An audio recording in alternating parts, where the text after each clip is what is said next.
Hey folks, Brendan here from Bluelight. Now I've just finished a webinar for course 15 that's of 2021 that's helping people prepare for the online assessment centre.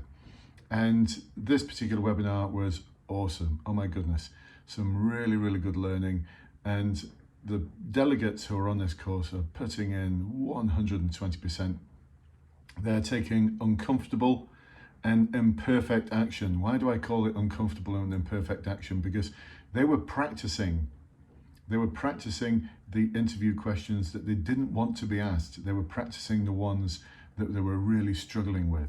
And that's why it was uncomfortable for them. So pushing themselves out of their comfort zone to improve, to learn by taking action, by having an experience, by taking things beyond just knowledge and understanding and note-taking.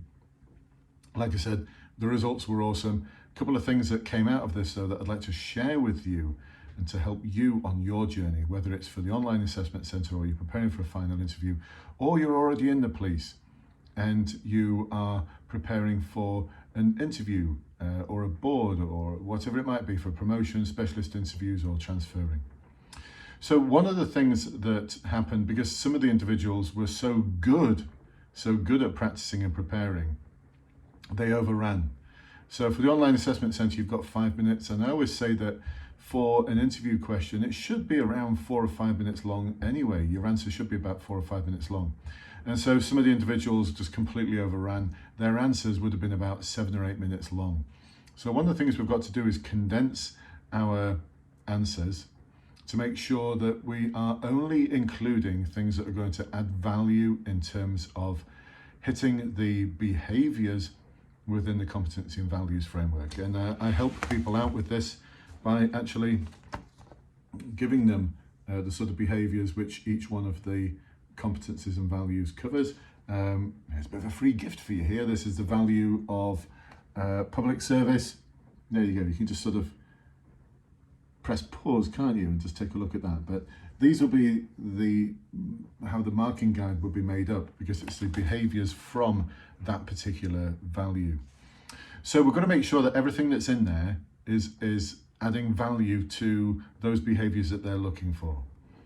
And also, one of the other issues that cropped up, one of the individuals on the course has dyslexia, and they're very open about how, in their words, I muddle words up and sometimes get a bit confused. And I'm just going to cover the name up. There you go. So, you know, this was the example that they used. These are sort of detailed notes that I make that I can refer to, that I can extract the learning from in the debrief, and really help individuals to perform better next time. And that's what it's about. And this individual took massive, uncomfortable and imperfect action. They've been through the assessment process before. They're really open that they really struggled with this question. And this one was, we take ownership. And the question will be framed something along the lines of, please can you tell me about a time when you've taken responsibility for solving a problem or taken on a difficult task? It'd be something like that. So that's the competency of we take ownership. Now, this will apply to so many of you. It won't just apply to people who have dyslexia or have any other learning needs. Structuring your answers is a real art form.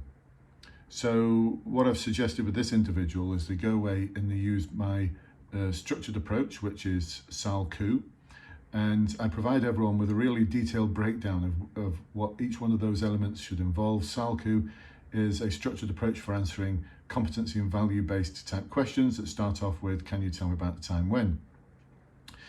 The brief headings stand for situation. In there we also talk about the impact on others and how you felt. Next part is what you aim to achieve, and from there you also talk about the options that you considered and your rationale for choosing the option that you chose. The actions that you took, importantly, we are not going to use we cropped up quite a few times there. We're going to talk about what I did, and actually we cropped up in just about everyone's interview answer today. It's a common issue where you talk about what we did. I don't want to hear about what we did, I want to hear about what you did. So you need to own your actions and talk about what you did as part of the team. What comes next? Yeah, the actions, importantly as well, talking about how you did things, not just what you did. Then comes the result, And the results today were really good results, but everyone identified something that they could have done better, something that didn't go quite to plan, and what they could have done better. So there we get some awesome learning that comes out of it, what you'd do differently next time. And then comes the knowledge and understanding phase, and that's the icing on the cake, the icing on the cake. So one of the things that I suggest people do is that they, when preparing for their answers that they're going to give, is that they structure them using this format, and especially using my guidance document, which goes into what ingredients should be in each one of those stages to come up with the perfect answer that will nail it every day of the week. Every day of the week. This is based on, by the way, decades worth of work. Decades worth of work. It's about over 20 years ago now. I failed miserably at an interview for an internal position within the police, and I decided that was never going to happen to me again, because the problem I had was exactly that, structure and detail. I kept believing all the cliches that people were giving me. Oh, you'd be perfect for the job's made for you. Just act naturally, just be yourself at the interview and you'll be fine. And it was an absolute train wreck. So from there, I went away and developed my own structure for answering interview questions. STAR, which you see everywhere, just didn't do it for me. It didn't have the detail, it didn't have the structure, it didn't provide for what the competency processes that the police use were looking for. And back then I was actually involved in that world. I was on the national steering group for the development of standards and qualifications within the police sector. It's my background, and I failed at an interview and I felt awful. And so I went away and developed my own process, and that's been developed over the years, and it's helped support thousands of people so far. And if you want to find out more about that support, then check the links below to join the Facebook groups, whether it's for potential recruits or serving officers. There's a Facebook group for everyone. There's loads of guidance and support goes into those groups. And I'll put some links below to my one-to-one coaching, the webinars that I run, all the different services to provide you with the guidance and support so that on the day of your interview, you absolutely nail it. Absolutely nail it. We're not just looking for a pass. We're looking for awesome. That's what we're looking for. And that only comes through, like I said before, taking uncomfortable and imperfect action, recognizing that everything you do, the practice that you do, is going to push you further and further and nudge the needle closer to the perfect answer. That's going to come across as very conversational. It's not going to come across as rehearsed or cliched or cringy, as one of my clients put it this week. First example, she said, that was really cringy, it was awful. And it was. We worked on it, and then she came up with same example that she used, but it came across really awesomely, very conversational. So folks, that's my advice and guidance for you today. A couple of little top tips there for you. I could call this video, couldn't I? Top 3 tips from one of my coaching sessions.